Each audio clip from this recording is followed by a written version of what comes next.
Hey everybody, Nick here, and today I got a review for you of this big guy right here. This is the Grimsmo Norseman. But actually, this is a re-review. Many of you may be thinking, Nick, you already reviewed the Norseman. What gives? Well, basically my motivation for doing this is that the Norseman is actually a knife that has been sort of a standard on my channel. It's been a knife I've recommended over and over again. The thing is, my original Norseman was, I want to say, $496. And that was a very early model. That was while they were still in their garage. And then the one I've owned most recently is this little guy right here. This is $821, which was a little ways ago, and so I was curious. As they've made 2,000 more knives, what has improved? What has changed? And more importantly, given that they've raised the price substantially, is it still going to be something I can easily recommend? So I went ahead and I jumped into it, and I figured I would share the results with you all. But first off, I want to thank very much my Patreon patrons who make it possible for me to just look at a $900 knife and go, you know what, I should probably pick one of those guys up for re-review. And so that's a beautiful thing. I also want to thank, actually, Sky. He's a person on the Grimsmo Knives crew. He's actually a Patreon patron, member of my Discord. And he keeps posting process improvements, and in many ways, that's the kind of thing that has spurred me to check this out again. So, Sky, this is your fault. Then finally, let's do some size comparison real quick. First off, here it is against the Grimsmo Knives Norseman. So we can see here that actually, fundamentally, the size and proportions of it really haven't changed. There are a couple of little tweaks that the eagle-eyed among you might be picking up already, but nevertheless, there's that size comparison. Here it is against the Spyderco Paramilitary 2, the Spyderco Delica. So what we can see here is this is a big knife. In terms of sharpened blade length, we are exceeding the PM2, and in fact, even with unsharpened blade length, we are longer than the PM2. That's definitely non-trivial. Then here it is against the Ontario Rat number 1, or Rat number 2. Whoops. And then finally, here it is against another knife that I think is sort of comparable in many people's eyes. This is the Holt Knives Spectre, although this is a particularly fancy variant. But nonetheless, let's go on ahead and jump into the review itself. But first off, just so I don't get the thousands of people complaining, Nick, I watched this. Look, it's a $925 knife. That's a lot of freaking money. I fully admit this. And the biggest question is, have they justified that very, very high price point? So let's go ahead and jump into the good, the great, the bad, and the ugly of the Grimsmo Knives Norseman. So, to start with, one beautiful thing about the Norseman and about Grimsmo in general is that if I can find the case right here next to me, because I know it's around here, that the knife actually comes with a case, and not just a case, but a case with a custom foam cut layout, with a tool for disassembly, with a thing of nano oil. Is this a big deal? No, not particularly, but it is a nice little touch, right? And especially if you're paying a very, very large amount of money for a knife, it's nice to have those nice little touches around. It definitely helps, and especially given that they are encouraging disassembly and maintenance, that's something that brings me some joy. Next thing, this knife is very thin. What I mean by that is that if we actually look at the knife itself, sort of on the table, and we look at it next to the Delica, this is about the thickness of a Delica, despite it being a much, much larger knife. If I measure up the blade here, we're coming in close to like 3.75, maybe 3.6 inches or so. So it's a big knife, but it's a very thin knife. And that, combined with it having a very nice clip with a relatively deep carry, makes this a very carryable knife. This is not a very difficult knife to carry, even though it is very, very large. And so the thinness, actually, I think is very much an asset. It's also tall enough that it doesn't feel awkward, because very short knives on this dimension that are also very thin can often be ergonomic messes, but this one actually works out pretty well. So I like that very much, which actually brings me to the next point. This is very ergonomic, especially with this contoured finish, which is another one of the things that's a major difference with this guy. There is a little bit of a contour across this scale here. It is actually quite nice in the hand. That is something I appreciate very much. Next thing, this has a beautiful action to it. With no wrist at all, this guy fires absolutely reliably. In fact, the only time I fail to fire this guy is if I slip off the flipper tab because the detent is a little too hard. Usually that happens if I have any pressure on the lock bar at all. That makes that much more difficult, but it has a beautiful, beautiful action. And then on the other side here, this has a beautiful fall shutty close. In many ways, for a long time, at least for for me, the Grimsmos have defined the falshuttitude, right? It is absolutely a very, very nice drop shotty action, a finger guillotine, if you will. It's to the point where if you're not used to it and you're not expecting it, it can be a little scary. So the action on this guy is beautiful, with a very, very strong detent and a beautiful false shot sort of thing. And remember, this is not, fully worn in yet. It gets better over time. So that's a beautiful thing. Next thing, the blade on this guy is pretty great. See, I just slipped off the tab because the detent was too high. Anyways, it has a very, very nice blade. The blade steel on this guy is RWL 34. Now, this is not the greatest steel ever, but it's a good steel. It's absolutely good to go for everyday carry.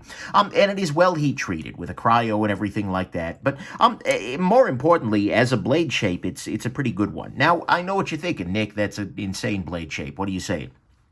It's got a couple of things. I mean, to start with, I'm not generally a fan of recurves, but you know what? This one's relatively subtle, so it works fine for everyday tasks. You get this secondary point, which is actually very nice. Imagine that you're opening a box, usually the box containing a next knife. What you can do is actually kind of dip this secondary tip into the box and pull back, and that can slice the tape with very little probability of actually slicing what's inside the box. That's a nice thing, and then actually this tip here can actually work pretty well for scraping as well. So I actually do like this blade shape a fair amount. Would I want it on every one of my knives? No, but there are benefits to it. It's not just completely a craziness. So that's kind of nice. And one other thing I'll say that I appreciate very much here is the addition of a sharpening coil. You can see right there they have put in a sharpening coil, and that is a beautiful and crucial thing. That is a big lack, especially on the Rask, but on the Norseman as well, and I'm glad that they finally remediated that. Here's my old one. Without it, you can see that the sharpened edge just sort of awkwardly ends right there. So that's definitely a nice thing. Next thing, this guy came super sharp. Now, look, that's not something I often comment on because most of the time, factory edges are like, they're okay, right? But this one came like frighteningly sharp. Like, holy crap, Eric Grimsmo, you, oh boy. So they have upped their sharpness game considerably. Not the biggest deal because it's going to dull out after time after using, but it's kind of cool to see. Next thing, contouring on here. And one of the big things that pushed me over the edge to try a new one was this contoured handle pattern, where it is not just a flat surface anymore. In fact, there is a little bit of curvature to it. It's nice to see them doing something a little different. But B, contouring tends to make things a little nicer in the hand, and indeed this does. Frankly, it's just nice to see a new variant. It's nice to see some new effort. And so I like the contouring very much. And in fact, if I were going to recommend any of these guys to you, this is probably the one I'd send you to. It's just a really nice detail there. Speaking of details, there were some nice details on this. I mean, ranging from things like all of the screws at T9 size. Could have been T10, just saying. But, nonetheless, T9 is a great size. And the only reason I complain is just because it's less common. But they give you the tool, so whatever. But look at the screws here. Actually, I'll zoom in if I can. Yeah, look at the screw on this guy. So these are all milled by the Grimsmos in their shop there. And that is a beautiful thing. I mean, they've got those little tiny detail dots around the outside. Do they need them in any way, shape, or form? Absolutely not. But you know what? They look pretty great. And so you can't argue with that. And so those screws are in use everywhere. You can see an over-travel stop right here. Underneath there, you can see that there is the Norseman helmet there, as well as, can we get it right inside there? It actually, underneath the clip, it's saying Grimsmo Knives. There's all kinds of engraving on the inside of this knife. Watch my disassembly video, you can see. Got the little Norse dude on the pivot here. And this, by the way, is a non-free spinning captive pivot, which is great. Very nice little thumb stud, complete with, by the way, it's not just a disc there at the bottom. There is a little bit of grooving, an internal groove there that makes this even easier to get access to. It's a very, very nice thumb stud, and actually much more comfortable than some of the other ones. You get nice things like, for instance, the blade is at the same height, basically, around here. That's good. There's a detent ball ramp on there, by the way. Here, I'll show this off. If we look, we're looking right in this gap here. So we can see, as I pull this out, that suddenly we're going to see a little ramp come up. See that little ramp right over here? That little ramp is actually a way for the detent ball to get back onto the blade just a little bit more readily. That's a nice thing. That's actually an improvement since the my last generation one, and it is definitely an improvement because you run less risk of like trying to, basically bouncing off the detent balls. You're trying to close the damn thing. Get the internal clip screws, and just frankly, the surface finish on this is very, very nice. This is a much more reflective and pretty knife than I think some of their past ones have been. So overall, I mean, there are a lot of really nice details here, and the fit and finish on this is basically perfect. There's not really anything I can see here. There are things I wish they had gone above and beyond on, but in terms of what they actually did, they have done it perfectly. So I appreciate that very much. Then finally, on the good side, I have to say it is a very unique knife. I mean, the shape of it is absolutely unusual. I mean, some people say that they've gotten cocky, horsing around too much with conventional lines, but honestly, and some people say it looks like a sharpened spoon, but I think it's the Norseman. And honestly, it's one of the most distinctive knife shapes on the market. If you show this to any high-end knife enthusiast, there is no question whatsoever what knife we're looking at here. Even just the silhouette of it is just like, yeah, that's the Norseman. And so at some level, I have to give them credit for that. There are very few silhouettes that are that distinctive, that no one else is doing. And, you know, certainly, is it the most functional, blade shape ever? No, probably not. But by God, it's unique enough and it's good enough. So I support it. And so to me, at least, that's the good, is that it's unique with perfect fit and finishing, great details. The contouring is great. It is super sharp with a great blade, beautiful action, very thin, and it comes with a case. The thing that is great about Grimsmo knives, in fact, I would say the thing that propelled them to some, degree of stardom, or at the very least hyped them, is their story. If you watch Grimsmo Knives' YouTube channel, which you really should, even if you're not interested in the knives, it's an interesting insight into one variety of knife making, right? But they have been social media darlings for a long damn time. They started off in their garage making these guys, and they have all kinds of videos. And in fact, early on, some of their early videos is some of their best work, just talking about the trials and tribulations of running a CNC mill in your freaking garage. Now they've got a big fancy shop they're moving into. Now they're, $1 million Swiss machine. I don't know how much they cost. I assume it's $1 million. But big old freaking Swiss lathe machines. And, they've gotten much deeper into the minutiae of the machining side of things rather than the knife making, but at the same time, they have been social media darlings. And frankly, there is an element at which that makes the enjoyment of ownership a little bit higher. You look at this screw, having watched those videos, and you're like, oh, I know what machine made this. Oh, I've watched one of those be made. That's exactly what's going on there. It's completely irrational, but there is an element to which that is very real. And I think the Grimsmos, perhaps more than anybody else, are a message, especially to new knife makers, about the joys of using social media well to show your clients, to show your potential buyers, and to find new buyers, how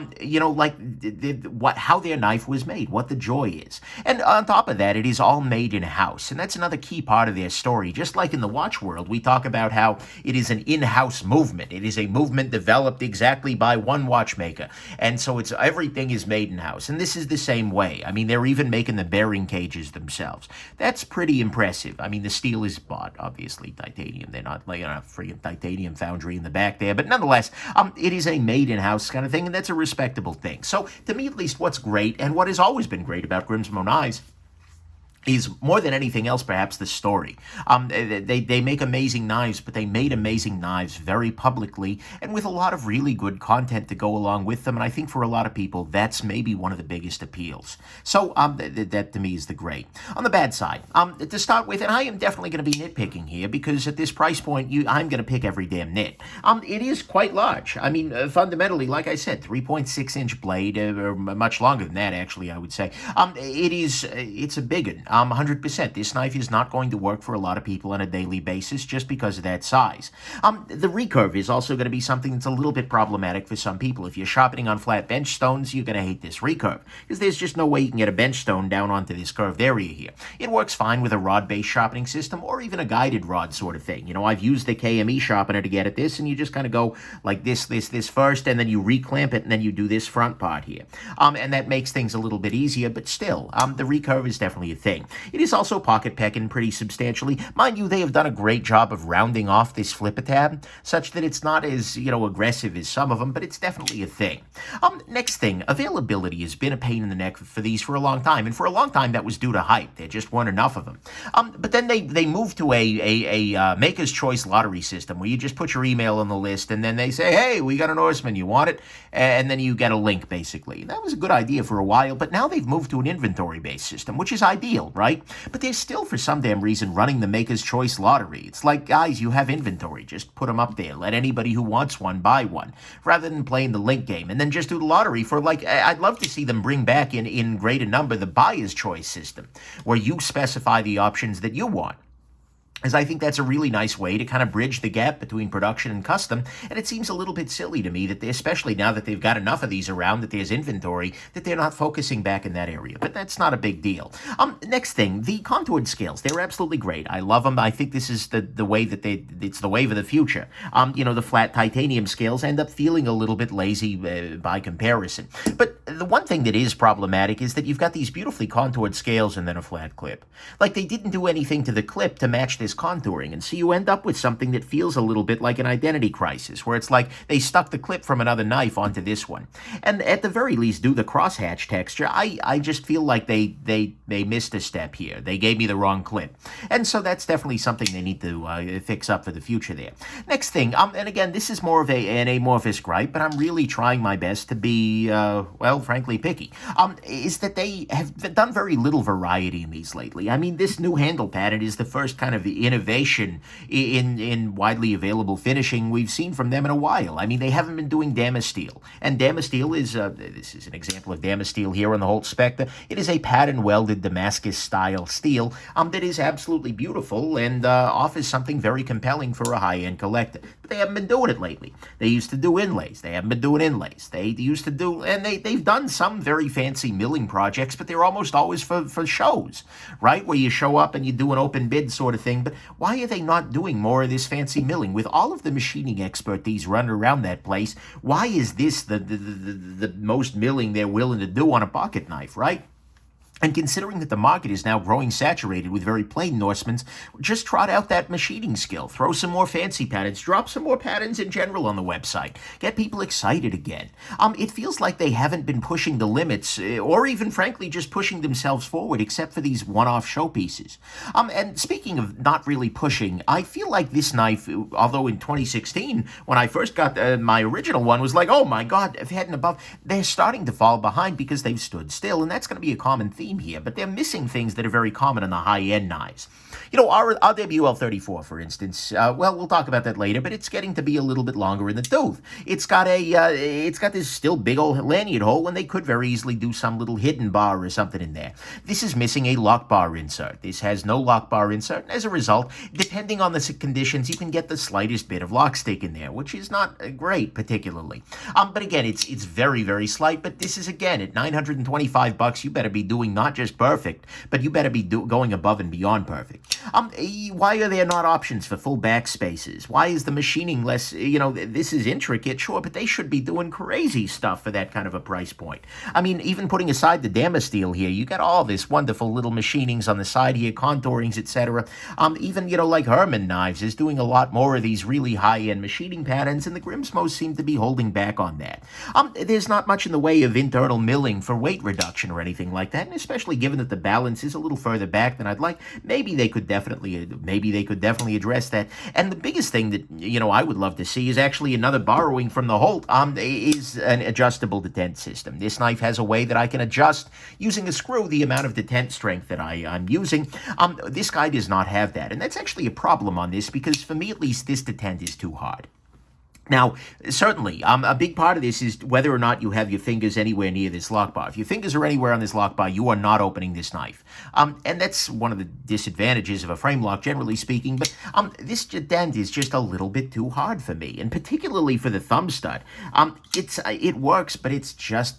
and so this reason actually alone, the detent, this is something that apparently changed a little bit after this one was made. And so the detent on this guy is just a little bit softer. It's still a very hard detent. In fact, I would say it's a perfect detent. This guy is just over the line. And so that alone is actually the reason I'm going to go back to my original one rather than keeping this new one around. So I really wish that was something that I could adjust as an end user. And again, if you're the god of machining, John, make it happen, right? That would be a cool thing to see. And that would be something that was pushing things forward. Then finally, speaking of pushing or lack thereof, the steel on this guy is RWL34. Now, this is a good steel. RWL is an absolutely fine powder metallurgy sort of steel. And it's an absolutely astounding steal at like, I don't know, 150, 200, 300 bucks even. And you know what? I would even go so far as to say it and CPM 154 are probably underrated in the knife world. So it's not completely inconceivable. It's not like it's surgical stainless here, but at 925 bucks, why are you not pushing this? Why are you not at the highest end of the high end? Why are you not mixing Vanax with freaking meteorites from the sky for your steel blend? Why are you not going at the highest of high echelons? It's not the case that RWL 34 has unique strengths or anything like that. It's just it doesn't feel up to the price point. It's a good performer. It's fine for EDC, but at 925 bucks, fine is not good enough. You need to be in the highest of high end. So I really hope that they're looking at some really freaking exotic steel alloy here to try and earn that price point back, because right now RWL isn't really doing that trick. Again, it's well done. It's well heat treated and everything like that. But guys, if you're charging this much damn money, you need to be exceeding the bar in every way. And RWL 34 is well below the bar at this point. So to me, at least, that's the bad. Is that RWL 34 is just not a steel that's at this price point. The detent is overly hard on this guy. It's missing some features common on the high end. There's very little variety in how these guys are being made. The contoured scales need a contoured clip. The lottery thing is making less and less sense now when you've got an inventory. It's pocket pecking, it's recurved, and it's still pretty big. On the ugly front, we come around to the price point. This is a knife that was closer to around 600 bucks during my very first review of it. Then the hype hit, and they priced into the hype. Now, this is a very common thing for knife makers to do. When they become hyped, they just raise their prices where it's the exact same product, but then they just jump up the price. And in this case, they did a very big jump. Did like a $300 jump, and they moved these guys up to 925 bucks. Now, this is a very, very high price. There are not that many knives in the production knife world, because let's be real here, this is a production knife, especially if they're not doing the buyer's choice stuff very often. This is a production knife through and through. That is towards the very highest of high end of production knifery. And it is not just a perfection price at which you have to be doing it, but it is you need to be perfect and pushing every single boundary. There needs to be not one thing that a person can complain about that is separating this from some of your other very, very high end knives. They need to be so far head and shoulders past every other damn person on earth that is making a production CNC based knife that at that kind of a price point, and they're just not there yet. It needs to be at that kind of a price point, not just amazing, which I would argue that it still is, but really ambitious. And this is a knife that is amazingly made, but it is not ambitious anymore. And so to me, at least, that's what's ugly, is that they are charging a price that is absolutely towards the highest of high end, and I don't think they've earned it anymore. Or at least, yeah. So we'll come back to that in a bit here. But final conclusion, this is a great knife. 100%. I want you to come away from this knowing that very fully. It is a nice presentation box. It's got good carryability, amazing action, a great blade, nice contouring, great details, perfect fit and finish, uniqueness, and a very, very impressive story. That is always the thing that will make Grimsmo Knives, is that story. It is big, it's recurved, there's less buyer's choice these days, there's very little variety. It's not really up to speed with 2019 in terms of features, with the detent being overly hard, the contoured scales needing a better clip here. The steel is way behind the times, and they priced into the hype, and that's really feeling less impressive every day. I'm not sure that was the choice there. And we can kind of conclude this review in three different ways. I mean, if you're just looking at this as a knife to put in your pocket for everyday life, look, it is a great knife for EDC. It's thin, it's very carryable, it's got good steel, good heat treat, functional blades, some neat tricks, a great action, and enough size for pretty much anything. I mean, there are other choices that are way cheaper. I don't want to make it sound like you have to go here if you want a good EDC knife. No, there were knives that match this guy in everyday carryability, but this is a very solid choice. As a pocket knife, putting aside price and competition, it's a damn good knife. That's 100%. And as a collector's piece, honestly, I think it's pretty neat too.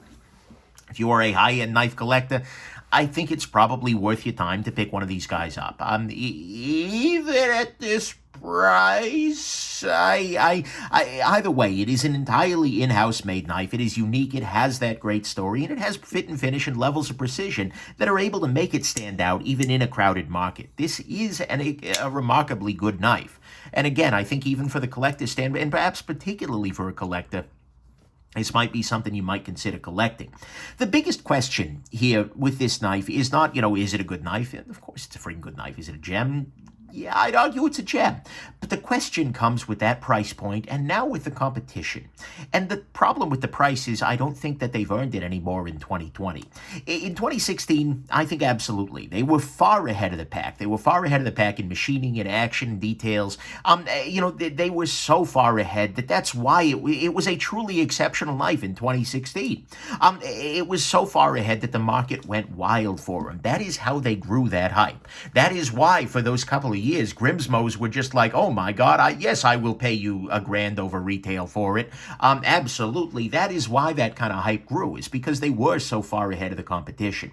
But the thing is, in 2020, they are not as special anymore because other people have caught up or become more prominent, that is, on the mechanical front. You get folks like the whole Blade Works. You get folks like Koenig. You get Nadeau, Shirogorov, that is. Even production folks like CKF or Rayot or Herman Knives, etc. You're getting a bunch of folks out there who are able to match them, I think, in a lot of these domains. Maybe at the very, very fiddly levels, the Grimsmos have more precision. I don't have the ability to measure them, but they feel like they've met their match. And you even get actions that feel almost as good. The Northarm Skaha, which is on loan at the moment, feels almost as good as this guy in terms of the action, just in terms of the action there. But for an eighth of the price, I mean, I don't even... either way, it's very, very small. Actually, well, fractions aside, math is hard. But they're not as special anymore. There are other people who are nipping at their heels. The knives are good, but there are other knives that are almost as good, if not right at matching, if not maybe a little bit better. I mean, it's hard to make those decisions. They're also no longer the only ones with a story, right? They're not the only garage-based maker. They're not the only social media maker.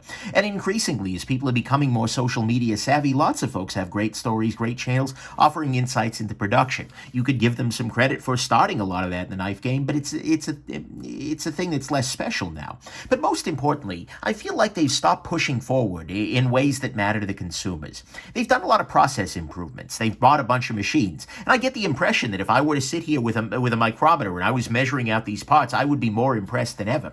But those kinds of things aren't as crucial to the end user. I mean, they were already good enough. I mean, at some level, in 2016, 2017, I think this is a 2017 knife. I'll check the date inside, which is a nice thing.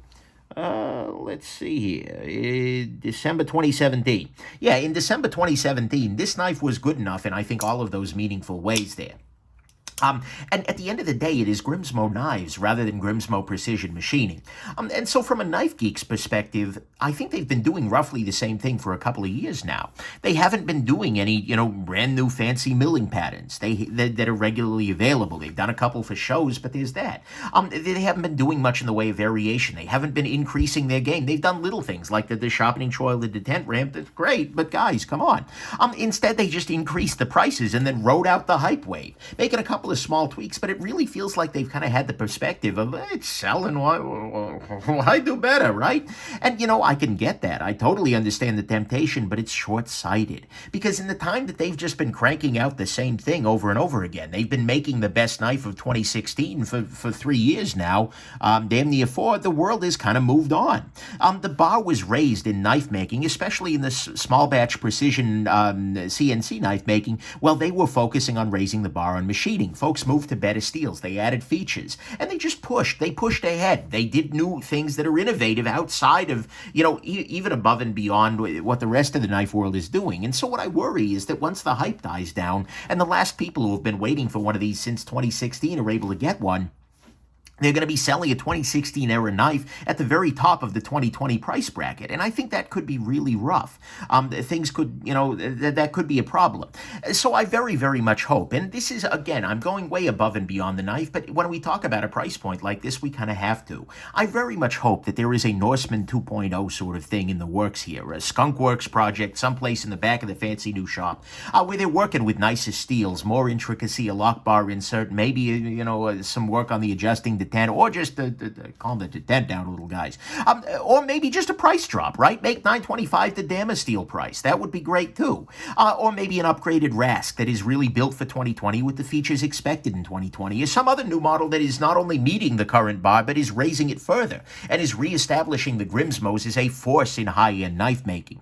But right now, the frustrating thing is, from watching and from looking at this, that they have the machining chops to push the envelope, but it feels like for some reason they haven't really been trying. Because right now it feels like they're critically exceeding their ambitions. Their prices, that is, feel like they're exceeding their ambitions relative to your competition. And honestly, if they get to a point where the hype dies down and they don't fix that, I worry that things could look a little bit Grimsmo for these folks. But if we take all of that aside, if we put the price a little bit off to the side, because it's a collector's piece, and that I think that's something for a lot of people. It's like it doesn't matter that much. At $925, people interested in that, maybe that extra $300 that I'm seeing in there doesn't matter so much. If we just look at the knife on the table, putting aside the price tag, putting aside the competition, the knife itself remains really, really good. In fact, the knife itself remains a gem. When the price is put into there, it's right at the borderline. It's a hard call to make. But the knife itself is great. It is a solid piece for everyday carry. It is a good collector's piece, and it is a truly impressive piece of machine work. And so if that money doesn't matter as much for you, or frankly, if you're in love with the design, if you're in love with what this offers, with the unique thing that it offers, then you know what? Honestly, just get one. Yes, you paid a lot of money. Yes, it may not be justified in the modern market, but the fact is you are absolutely going to love it. And I think this knife could absolutely serve you well, even if you might have to nurse your wallet back to health afterwards. Okay. Anyways, there you go. I hope this has been interesting to you. Again, great job, Grimsmos. Now let's see you raise the bar. And I hope this has been interesting to you. Have yourselves just an absolutely wonderful rest of your day. Bye now.